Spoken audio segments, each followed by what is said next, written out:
Topik hari ini adalah analisis kebutuhan air pada suatu das ya. Ini adalah pertemuan ke-8 ya. Kemudian sebenarnya materinya adalah materi yang ke-9 ya, tetapi ini di bagian analisis sumber daya air ini adalah acara yang ke-8. Baik, sebelum kita masuk ke analisis kebutuhan air, ini saya akan membahas tentang acuan yang digunakan dalam perhitungan analisis kebutuhan air di satu das ya. Bahwa di Indonesia itu ada Standar Nasional Indonesia ya tahun 2002 yang kemudian nanti direvisi di tahun 2015 ya. Keduanya sudah saya share kemarin di grup WhatsApp ya, di grup WhatsApp tutor Asla ya, kemarin sudah saya kirimkan kedua-duanya baik yang 2002 ataupun 2015. Nah, sebenarnya SNI yang mengatur tentang perhitungan kebutuhan air itu merupakan bagian dari penyusunan neraca sumber daya air spasial ya, yang di dalamnya khususnya pada bagian agak belakang itu ada perhitungan terkait dengan kebutuhan air. Nah, analisis tentang sumber daya air spasial sendiri ini merupakan satu bagian ya dari 4 bagian dalam analisis neraca sumber daya alam daerah ya, atau sering disingkat NSDA ya, NSDA, tapi ini maksudnya neraca sumber daya alam ya. Daya alamnya, sumber dayanya biasanya kalau di geografi kita menulisnya dijadikan satu ya, sehingga ini saya tulis satu, tapi sebenarnya kalau di teks-teks itu biasanya sumber daya itu biasanya dipisah ya. Sehingga NSDA itu maksudnya neraca sumber daya alam. Ada 4 bagian dan kemudian yang neraca sumber daya air spasial itu adalah yang bagian pertama. Yang bagian kedua nanti ada sumber daya hutan spasial, kemudian ada sumber daya lahan spasial, dan yang keempat adalah sumber daya mineral spasial ya. Keempatnya ini diusulkan oleh Badan Informasi Geospasial dan dimuat di dalam SNI yang diterbitkan oleh Badan Standarisasi Nasional atau BSN. Nah, nanti yang bagian 2, 3, dan 4 biasanya akan diajarkan pada mata kuliah pengelolaan lingkungan ya, blok setelah ASLA dan ASDME. Nanti akan diajarkan di sana. Baik, kita mulai. Nah, analisis kebutuhan air di suatu daerah aliran sungai itu dibedakan menjadi 2. Yang pertama domestik dan non-domestik. Untuk yang domestik ini dihitung berdasarkan kebutuhan terkait dengan minum, cuci, mandi, terus kakus ya. Kemudian yang kebutuhan non-domestik itu dibagi menjadi kebutuhan untuk pertanian, yakni sektor pertanian, peternakan, perikanan gitu ya. Mungkin kalau sekarang ya perkebunan gitu ya.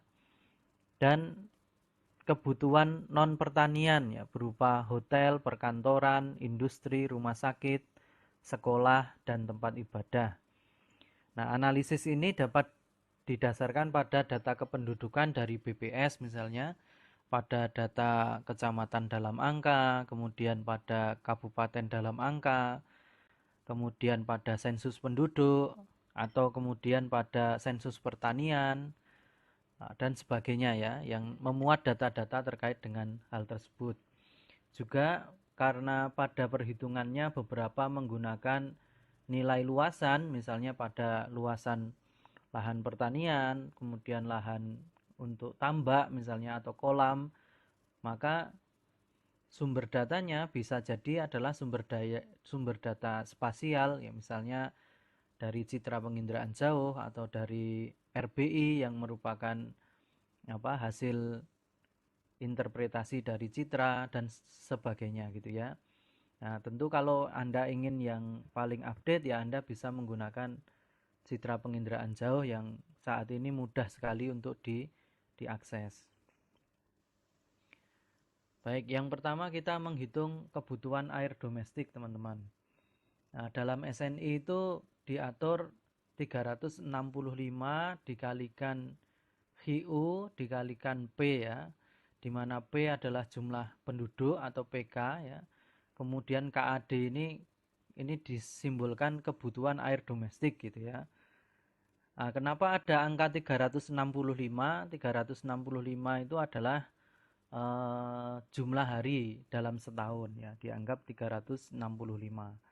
Kemudian ada angka 1000 ya, di situ ada HIU ya, konsumsi air rata-rata itu ada HIU dibagi 1000. 1000 adalah konversi dari liter ke meter kubik ya. Anda lihat di hasilnya KAD itu satuannya meter kubik per tahun, tetapi di dalam perhitungannya itu memasukkan angka HIU ya, itu 120 liter ya, satuannya liter. Maka dari liter menuju meter kubik itu dibuat 1000 ya, ada angka 1000 untuk membagi.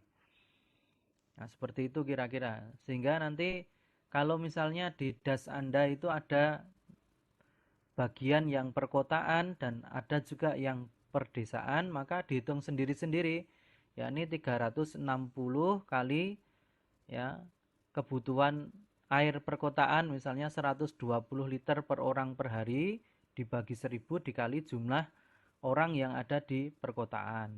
Ditambah ya, kalau di das Anda ada dua bagian ya. Yang kedua ditambahkan jumlah konsumsi air domestik yang ada di desa, yakni 365 dikalikan konsumsi rata-rata penduduk desa dibagi 1000 dikalikan jumlah penduduk desanya. Jadi, kalau semuanya perdesaan ya seperti kasus misalnya di tempat Anda yakni di bagian Baturagung ya, Anda bisa menggunakan 80 liter per orang per hari. Semuanya dianggap perdesaan ya. Memang ada referensi ya yang menyatakan kalau perkotaan itu 80 liter per orang per hari dan desa itu 60 liter per orang per hari ya. Tapi pada beberapa referensi yang terbaru ini kebanyakan menggunakan 120 liter per orang per hari, dan untuk desa itu 80 liter per orang per hari ya. Ada kenaikan ya 20 liter di desa ataupun di kota. Mengapa demikian ya? Karena kebutuhannya mungkin dibandingkan hasil riset pada tahun-tahun 80-an, 90-an tuh jauh lebih besar gitu ya. Misalnya karena apa? Karena kebutuhan misalnya dulu kebanyakan tidak punya motor, sekarang punya motor sehingga dianggap ada tambahan berupa mencuci motor misalnya. Atau dulu orang cenderung menggunakan pakaian ya serba itu-itu saja gitu ya. Sekarang kita ke kantor ya, ke kantor seragam, kemudian anaknya sekolah dengan seragam, pulang nanti ganti baju lagi dan seterusnya.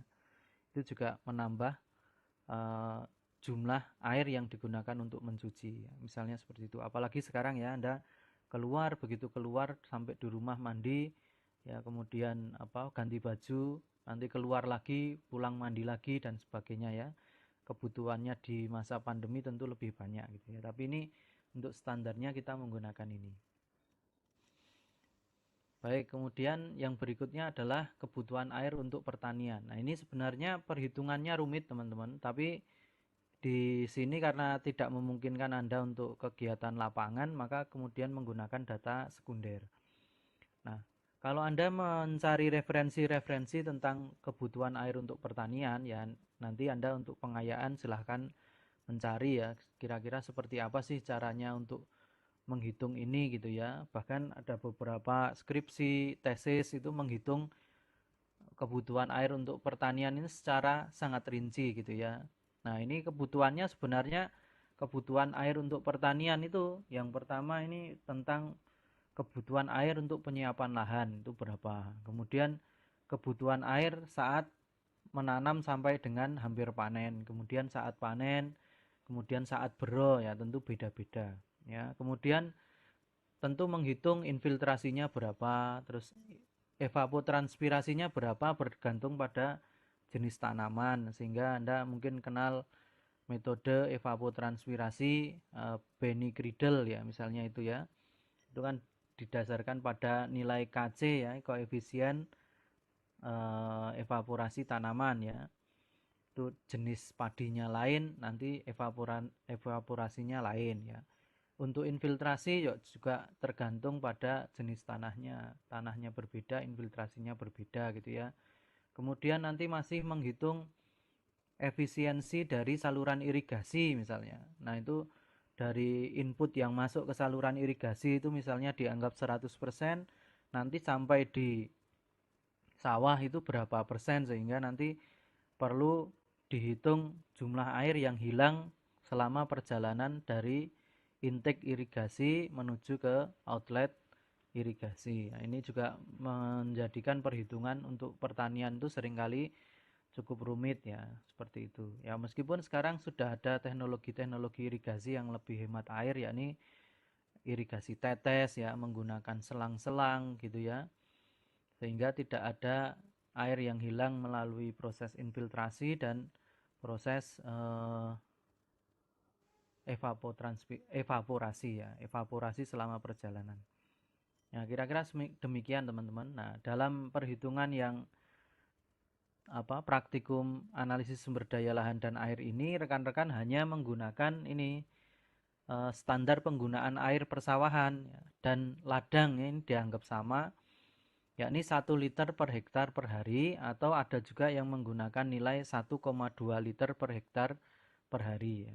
Jadi dianggapnya setiap hektar itu 1 liter per hektar per hari butuhnya itu ya. Kemudian presentasi masa tanam itu kan karena padi misalnya Anda ketika mau tanam padi kan tidak 100% digunakan untuk nanam padi, tapi ada masa persiapan gitu ya. Kemudian setelah ada bibitnya sudah mulai tumbuh baru kemudian ditanam ya, ditanam di sawah gitu ya. Kemudian ada masa pengolahan lahan, kemudian masa bero ya. Jadi setelah panen kan dibiarkan begitu saja, kemudian diolah, baru kemudian kan ditanam lagi gitu ya. Jadi tidak dihitung, mestinya tidak dihitung ini 365 hari, sehingga di situ dikalikan 365 hari kali LT ya. Itu persentase masa tanam selama setahun dalam persen ya. Nanti kalau rata-ratanya 120 hari ya 120 per 365 gitu ya, kali 365 itu tadi. Atau diganti langsung saja, itu 305 kali RT itu langsung diganti 120 gitu juga boleh ya. Nah, ini sebenarnya nilai itu kan menentukan pengali jumlah hari ya. Sehingga Anda bisa menghitung nanti itu berapa gitu ya.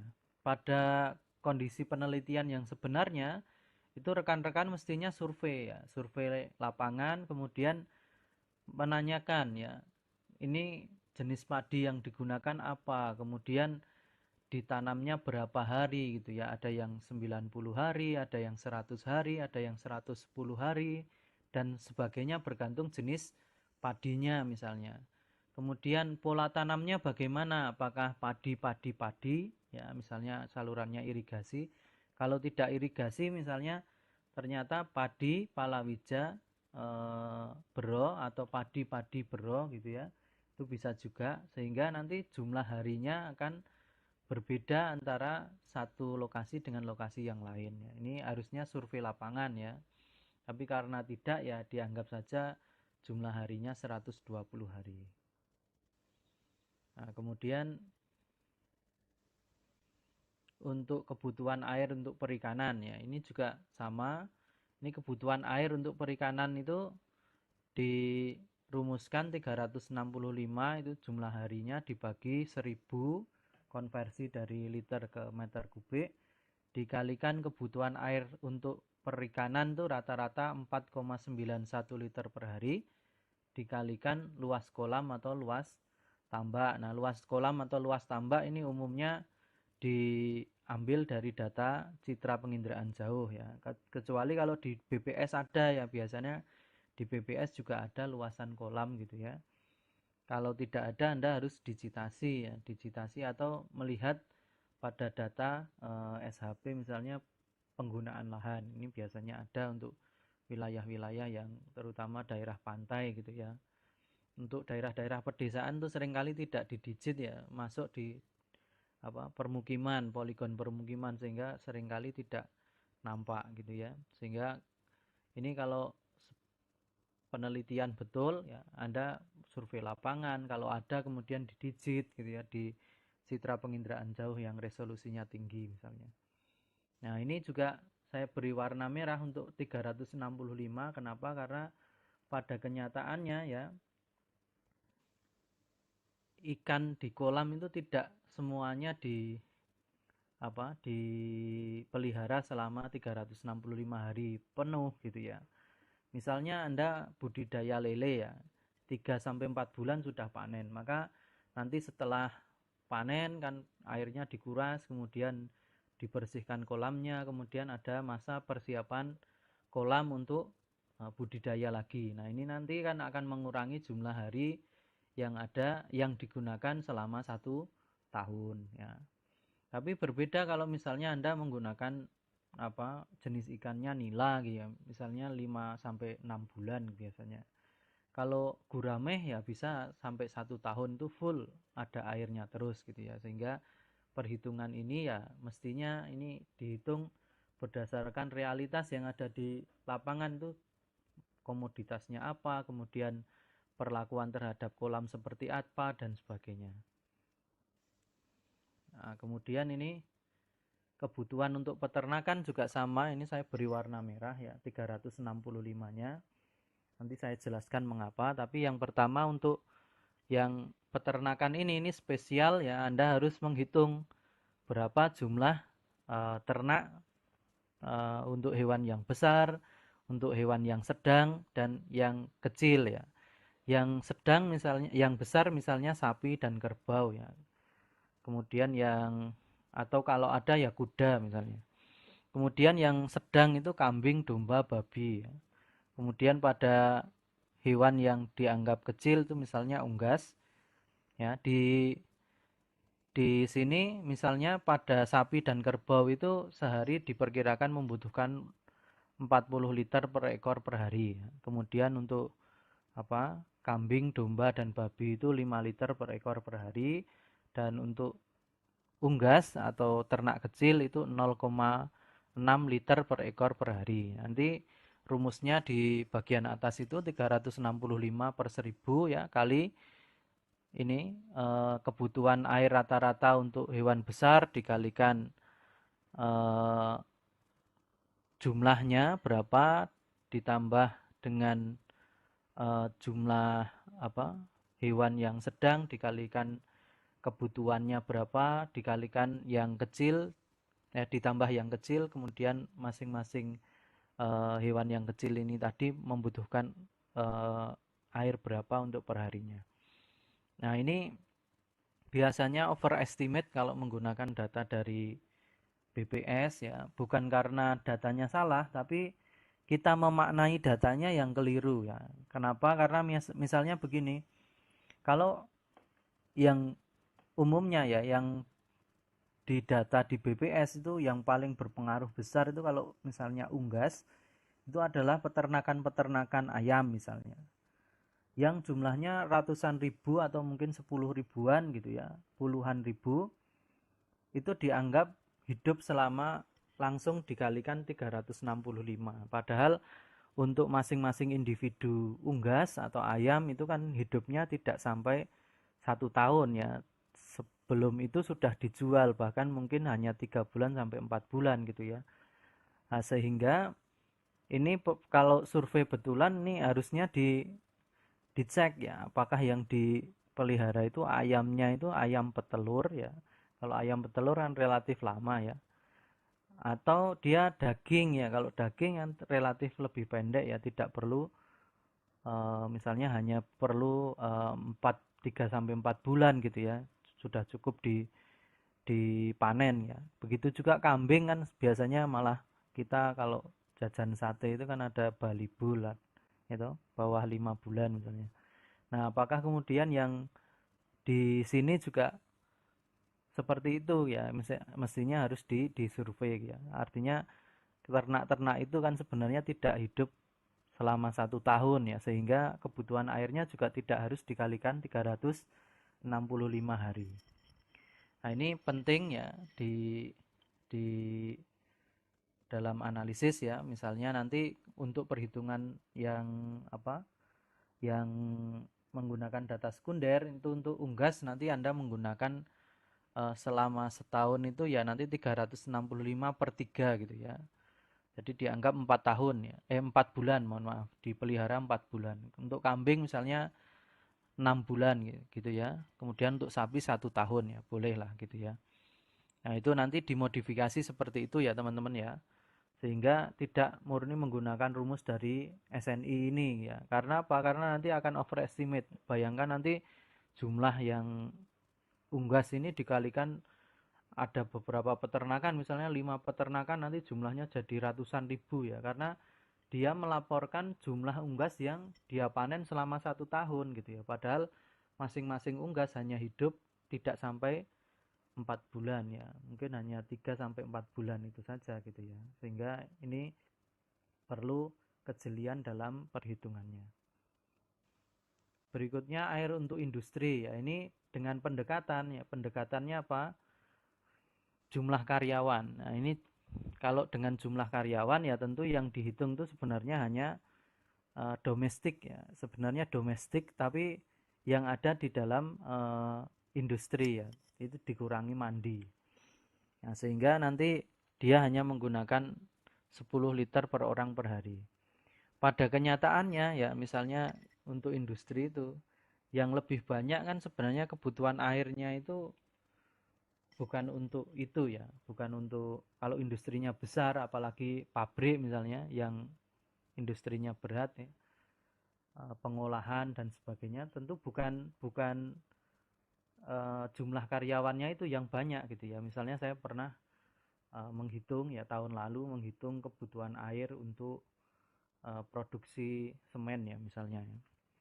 Itu saya melihat datanya itu untuk 1 tahun ya dia kebutuhan airnya itu untuk mendinginkan mesin saja itu 700.000 meter kubik ya. Itu banyak sekali ya, 700.000 meter kubik ya. Itu kalau apa dibandingkan dengan jumlah karyawan tuh banyak sekali ya, luar biasa besar. Jadi memang tidak butuh kualitas air yang bagus karena hanya untuk mendinginkan mesin, tapi jumlah itu kan sangat sangat banyak gitu ya. Nah, ini yang sering miss di dalam perhitungan apa kebutuhan air yang ada di satu das ya. Dan kebetulan pada waktu perhitungan kemarin tuh diambil dari satu das gitu ya, sehingga kalau dihitung itu kebutuhannya untuk industri satu saja gitu ya itu besar sekali ya dibandingkan dengan yang lainnya, itu dibandingkan dengan domestik, perkantoran dan sebagainya itu jauh lebih besar ya dibandingkan kebutuhan yang lainnya. Ini contoh saja, tapi dalam perhitungan yang di SNI ataupun di praktikum ini hanya menggunakan data sekunder yang didekati dengan jumlah karyawan. Ini sulit nih jumlah karyawan ini sulit ya dicari datanya ya. Saya pernah mencari di Kabupaten Kulon Progo itu ya tidak semua data lokasi industri itu ada data karyawannya yang dipegang oleh pemerintahan, sehingga kita harus minta satu-satu gitu. Padahal jumlahnya banyak gitu ya. Kemudian untuk restoran ya, ini menggunakan rumus kebutuhan air untuk restoran adalah jumlah restorannya ya dikalikan jumlah rata-rata kebutuhan rata-rata untuk restoran ya, ini 100 liter per kursi per hari. Jadi ini dikalikan jumlah kursinya. Jadi rata-rata kursinya yang ada di satu wilayah ini tentu sulit sekali ya, sehingga di praktikum ini tidak dihitung ya. Kemudian kebutuhan air untuk hotel itu didekati dengan jumlah kamar. Jadi per kamar itu nanti 100 liter, 150 liter per kamar per hari ya. Ini didekati dengan jumlah kamar. Nah, ini kalau jumlah kamar dalam satu hotel tuh kadang-kadang ada datanya ya, misalnya di Dinas Pariwisata gitu, biasanya ada. Nah, tentu kalau di das Anda kayaknya nggak ada ini ya, hotel ini kayaknya belum ada ya. Kemudian untuk sekolah ini didekati dengan jumlah siswa 10 liter per siswa per hari, ini dianggap tidak mandi di sekolah ya, sehingga hanya untuk MCK saja. Oh, bukan MCK, hanya cuci dan kakus ya, bukan mandi ya, jadi CK saja. Ini datanya ya biasanya di Dinas Pendidikan, nah, sehingga sebenarnya perhitungan kebutuhan air itu sulitnya karena datanya itu pencar-pencar ya. Datanya di mana-mana ya. Kalau Anda tidak mendapatkan datanya untuk praktikum ini ya nggak perlu dihitung gitu ya. Nah, ini untuk kebutuhan fasilitas kesehatan itu juga didekati dengan jumlah tempat tidur atau bed ya. Nah, permasalahannya kalau dia tidak melayani rawat inap ya, mestinya ya yang dihitung ya jumlah karyawannya saja gitu ya. Nah, kemudian kebutuhan air untuk fasilitas ibadah ini juga pendekatannya hanya digunakan misalnya untuk wudhu atau untuk cuci dan kakus ya, itu hanya 2 liter per unit per meter persegi lah. Ini datanya juga cukup sulit ya. Kalau saya rasa ini tidak ada datanya di Kementerian Agama pun itu kemungkinan tidak ada, sehingga ini ya kalau di tempat Anda ini tidak perlu dihitung nanti di praktikum ya. Tapi kalau itu mau dihitung betulan ya Anda digit lokasi tempat ibadah itu di mana saja, kemudian didigit ya. Padahal kita tahu tidak setiap tempat ibadah itu beroperasi setiap hari gitu ya. Misalnya ada yang hari-hari tertentu sangat ramai, misalnya masjid itu di hari Jumat tentu akan lebih ramai daripada hari yang lain karena ada Jumatan misalnya. Di hari-hari yang lain kan tidak gitu ya, sehingga ini dikalikan 365 hari ya, ini pendekatan saja. Kemudian kebutuhan air untuk perkantoran. Nah, ini didekati dengan jumlah rata-rata yang digunakan oleh pegawai per hari ya. Ini 10 liter per pegawai per hari. Ini sama dengan yang lainnya yang seperti siswa dan sebagainya tadi kan segitu ya. Karena digunakan untuk cuci dan kakus saja. Nah, sampai di sini ada pertanyaan teman-teman. Ngitungnya banyak banget Pak. Apakah harus dihitung semuanya? Enggak ya, yang ada datanya saja yang dihitung untuk praktikum ini ya. Biasanya kalau dulu 6 minggu itu Anda memang diminta untuk 1 hari di BPS provinsi ya, di dekat UMY itu ya. Nanti Anda di sana 1 hari, kemudian mencari data full di sana gitu ya. Atau perwakilan kelompoknya ada yang dikirim ke sana. Jadi 1 hari itu mencari semua data yang terkait dengan analisis kebutuhan air ini gitu. Tapi ini kan sekarang tidak memungkinkan, sehingga ya yang dihitung ya yang memungkinkan saja, misalnya kebutuhan untuk domestik ya, kebutuhan untuk perikanan, pertanian itu kan bisa ya karena kita punya data sekundernya. Baik, sampai di sini ada pertanyaan teman-teman?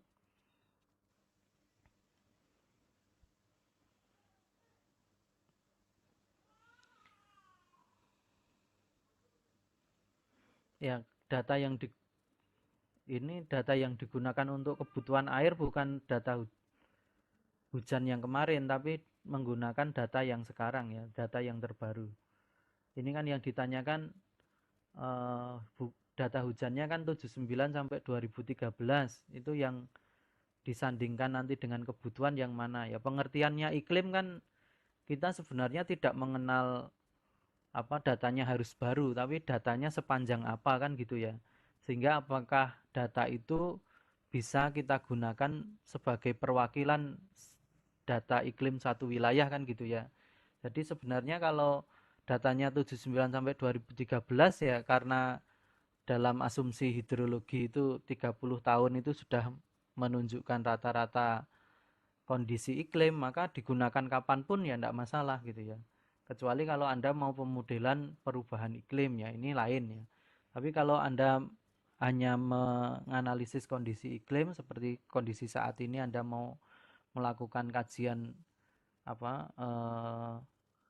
kebutuhan air, ketersediaan air, itu datanya lama tidak masalah, yang penting panjangnya lebih dari 30 tahun ya. Ada yang datanya baru Pak, tapi hanya 5 tahun, ya buat apa gitu ya. Kalau data iklim ya, data iklim. Karena bisa jadi selama 5 tahun itu anomalinya banyak gitu ya. Tapi kalau untuk 30 tahun ya dengan banyak anomali itu sudah masuk di dalam kondisinya yang kita analisis frekuensi kemarin, sehingga tidak masalah ya, datanya agak lama tidak masalah. Ini nanti data yang dipakai, data yang terbaru Anda cari misalnya kecamatan dalam angka tahun 2000, mungkin yang sekarang sudah ada yang 2020 ya, 2021 belum tentu ada gitu ya. Nanti bisa di-download yang terbaru. Kalau Anda bisa memprediksi kebutuhan airnya, ya misalnya Anda cari yang 2020 dan 2015, kemudian Anda prediksi kebutuhan airnya 5 tahun, 10 tahun, dan seterusnya, itu lebih bagus ya. Kalaupun tidak, saya paham karena loadnya banyak sekali ya.